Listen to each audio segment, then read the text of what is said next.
بچہ class 7 subject Urdu سری نگر سے کرگل تک کا چوتھا پیراگراف ہے۔ کرگل میں ہر طرف بیر کے درخت نظر آتے ہیں۔ ان سے یہاں کے لوگوں کی ایندھن اور چارے وغیرہ کی ضرورت پوری ہو جاتی ہے۔ اس جگہ چھوٹے سیب، خوبانی اور دوسرے پھلوں کے ساتھ ساتھ جوار اور گیہوں کی پیداوار بھی ہوتی ہے۔ یہاں کے پھل چھوٹے چھوٹے مگر بہت رسدار اور میٹھے ہوتے ہیں۔ اس چھوٹے سے خطے زمین سے زیادہ سے زیادہ پیداوار حاصل کرنے کی غرض سے یہاں عمدہ سال میں 2 فصلیں اگائی جاتی ہیں۔ گویا علاقہ ملک سے الگ تھلگ ہونے اور جغرافیائی وجوہات کی بنا پر تعلیمی اور معاشی لحاظ سے پسماندہ ہے، مگر جدید تعلیم کی طرف خاص توجہ دی جانے لگی ہے۔ اب زیادہ سے زیادہ بچے اسکول جاتے ہیں۔ اب یہاں بہت سے تعلیمی ادارے موجود ہیں، جن میں primary, middle school, high secondary school اور ڈگری کالج شامل ہیں۔ کئی اسکول خاص لڑکیوں کے لیے ہیں۔ اگرچہ لداخ کی شہر خواندگی بہت کم ہے، مگر تعلیم کی طرف رغبت کی وجہ سے اس شہر میں اضافہ ہو رہا ہے۔ آج ملک کے دوسرے حصوں کی طرح کرگل بھی مردوں کے ساتھ ساتھ عورتوں کی کثیر تعداد مختلف سرکاری دفاتر، ہسپتالوں اور تعلیمی اداروں میں کام کر رہی ہے۔ سرکاری تعلیمی اداروں کے علاوہ کرگل میں بہت سے نجی اسکول بھی کام کر رہے ہیں۔ ضلع کے سرکاری دفاتر کی نئی عمارتیں کرگل سے تقریباً 4 کلومیٹر دور بڑھاؤ میں تعمیر کی گئی ہیں۔ بڑھاؤ میں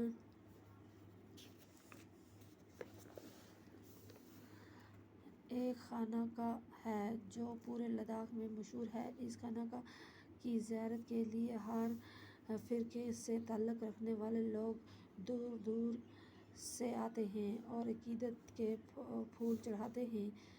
کرگل کا قصبہ نباتات کی وجہ سے صحرا میں ریگستان کی طرح دکھائی دیتا ہے۔ کرگل کے بیچوں بیچ بہنے والا صاف و شفاف پانی کا دریائے سور اس مقام کی قدرتی خوبصورتی میں اضافہ کرتا ہے۔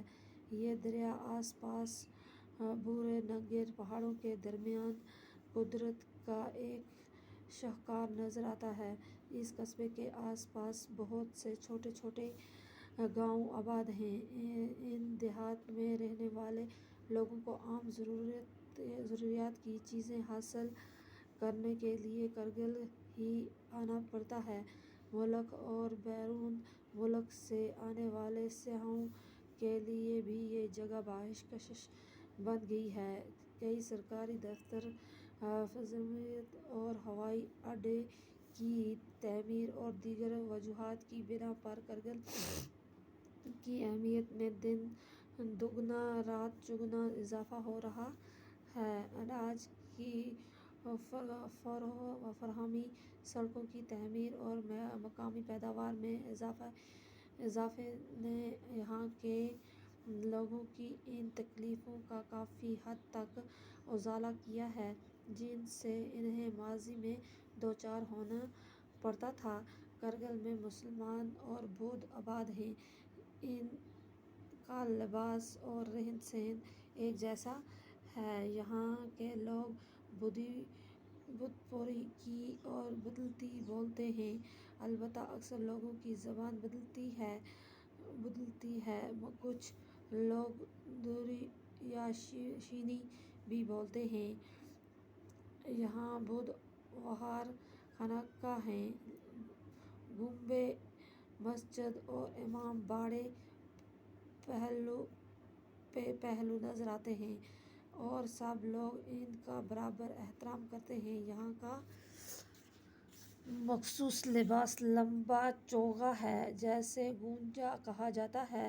عورت اور مرد دونوں ہی اس گونچے کے ساتھ کمر بند کا استعمال کرتے ہیں، مگر ملک کے دیگر حصوں کے ساتھ میل جول اور ثقافتی اثرات کے تحت نوجوان جدید یورپی انداز کے لباس مثلاً پتلون، کوٹ، جیکٹ اور